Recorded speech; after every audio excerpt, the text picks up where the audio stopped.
Hello, hi everybody. Hope everyone's doing good. Hope the life is are doing fantastic in this winter.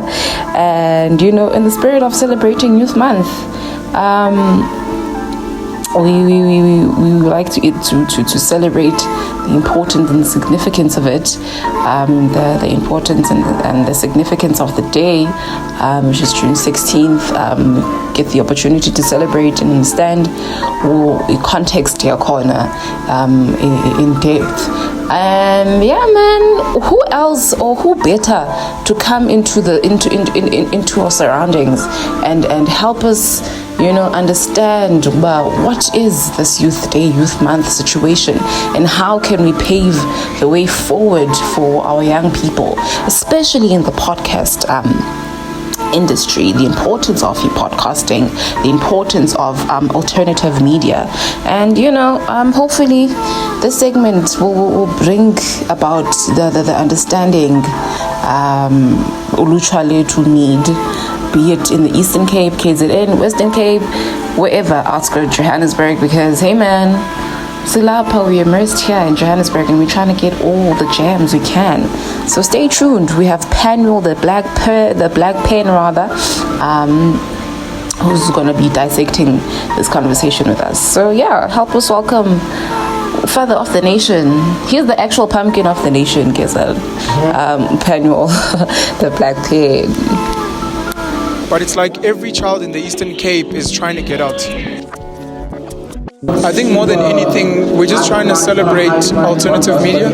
We're trying to showcase to people that you don't have to wait for SABC, multi-choice, for people to come headhunt you. You can take your phone and just hit like now. So this festival, I guess, is for that, and also where possible to try and get up and coming podcasters to meet people that are a bit more established, and then do some knowledge sharing. What are we missing out on?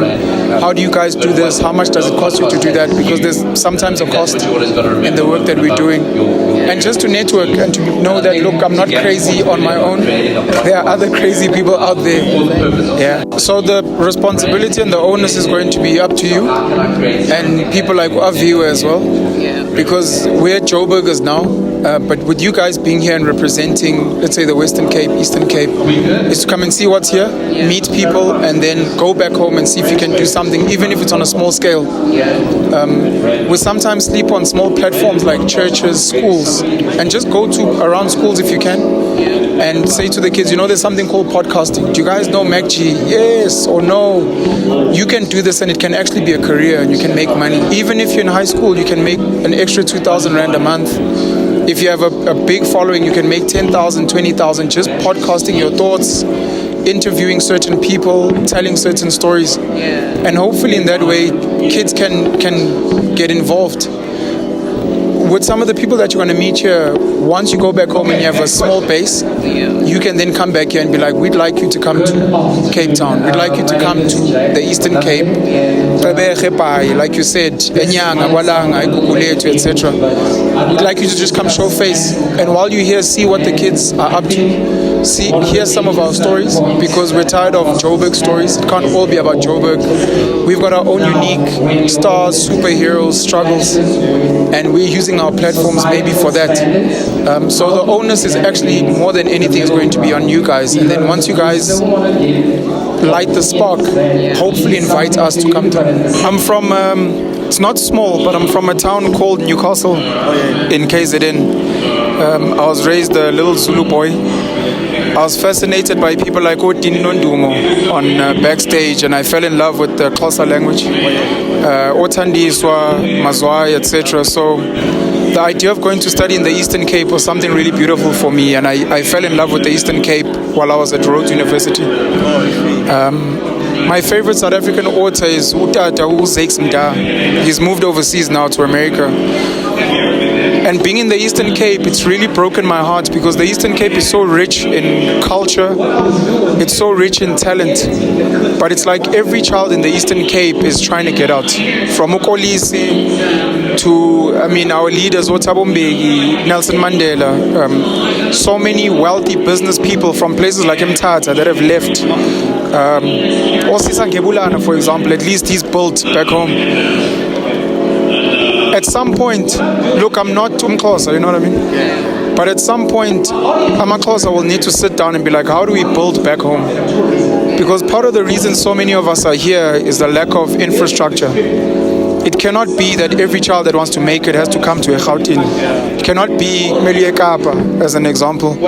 So I think part of the reason you come here, or you're supposed to come here, maybe become a bidnyan of a star, but then go back home and go tell your story. And with a little bit of money that you have, go build. Okolis has done a lot, for example. I know rugby is big in the Eastern Cape, but the building of infrastructure is still not at the level it should be. You had people like DJ Tira that put a spotlight on Durban and KZN music. So we need more Xhosa people to go back home and build infrastructure. And something like podcasting, something like Ikuicho. You know, if you look at some of the schools there, you don't need to come here to pop. Just take a phone, record kids, and then find ways to monetize and get people to come to you. And you guys have got coastal cities like Emonti, Gqeberha, and other beautiful coastal towns. So it's not necessarily about a background that you come from. You obviously need to have a dream. Every child has a dream, and you need to remind them that every other person that they admire also had a dream. But it cannot be that your dream ends in Joburg or like Trevor Noah in America. At some point you must come back, and there are kids just like you, and you want to make their path a bit easier. That's all. And you're going to be like, I didn't have much money, I didn't have anything, but all I did is once a year I'd go to my old school, or I'd go and find kids that are still in grade 11 matric just to speak to them, whether they listen to me or not, because no one spoke to me. And maybe I'll tell them, these are the opportunities. This is my social media handle. If you guys want a podcast, DM me and just remind me that you come from this school or from this town, etc. So it's just that too many of us are not paying it forward and giving back. And I think that's where we kind of lose it. Yeah, you said a lot of things, but I just wanted to touch on, I've got a soft spot for the Eastern Cape specifically. And I wish Xhosa in particular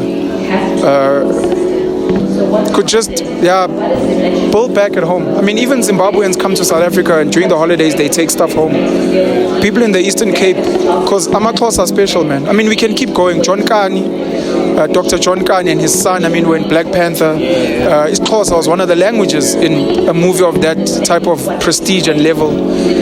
After Ityala Mawele and those things, we haven't really had Xhosa productions at the level of, Shaka Ilembe. So there's a lot that needs to be done, and the opportunities out there. It's just gonna be on a few people to be like, I'm gonna be the person. That's why even when I was asked, how do we do something like this back home? It's not for people here, it's for you. You must go and do it back home, and then take it from there. Thanks. Yeah. Shout out to the G, but he did dodge my bullet. I love him. He did say he doesn't want to get controversial. But I think let it slide. No, please bring the bullet. I don't mind. I don't fear bullets. Please bring it. Let's go. Let me try and write on your statement. I'm actually not from mainstream media, so I'm one of those people that. You can't excuse MacG. He comes from a radio background, and he was a child star. He had an established brand. DJ Fresh the same, DJ Spoo the same. You've got David Mashabela now, who's still on radio as well with King David Studios. As much as he was kind of newish, Dan Corder was on 5FM as well, and he was on radio when he was at UCT. Dr. Sizwe Mpofu Walsh is also kind of new in the podcasting game, but it's almost like Ututuzani Zuma, where his father's senior advocate, Dali Mpofu. We're from the same wood with Sizwe. Is it? That's pretty dope. That's pretty dope. Yeah, we grew up together. That's dope. So look, when I got into podcasting, one of the things I didn't want, and I remember saying this to DJ Spoo as well, the idea of mainstream people coming into podcasting. I don't know if I'm allowed to swear here. Swear. Yeah, we have kids, we have friends. So That was for you. I was really worried that these guys were going to join podcasting and just fuck up this thing as an alternative space, because they're going to come with their mainstream media tendencies and censorship and all those things. So I was very worried, and people like myself have been very much about alternative and different, and it becomes very difficult. And I can't deny that getting on the Hustlers Corner with DJ Spool was a boost for my profile. And being on Podcast and Chill back in 2022 was a boost for my profile. But the reality is we do need fresh new voices. You know, you've got to see Suzetu Kola. I don't know if you know her on TikTok. She's a fresh new voice. As much as he was on radio, Dan Corder was a new voice. Sizwe Mpofu, while she's becoming a big voice in politics, he got a SABC gig and then it kind of went away again. We can't lie, even in the Eastern Cape. If you went to Selborne College, Queens, Dale, Grey, you know, those things, there's like a network. You can do the same if you go to the Cape. There's your Weinberg, Sachs, maybe a Bishops. There's networks there. Unfortunately, that's just capitalism.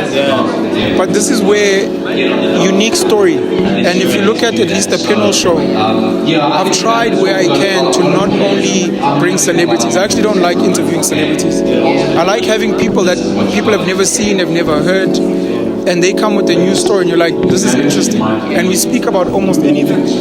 Because the idea of just doing celebrities, it's not for me. You know, it's not for me, it's for other people. So, yes, you are giving a statement. And yes, maybe some of the kids who are unknown are going to have to respect, you know, the climb. But this is where authenticity, uniqueness becomes the beginning and the end of everything. Because if you're going to try and copy celebrities who already have a foundation, and you get to a Joburg, and you're just trying to get celebrities, you've missed the whole point of alternative media. You're meant to create a platform. Maybe I'll speak about Big Xhosa, Aifani. What is unique about where you come from?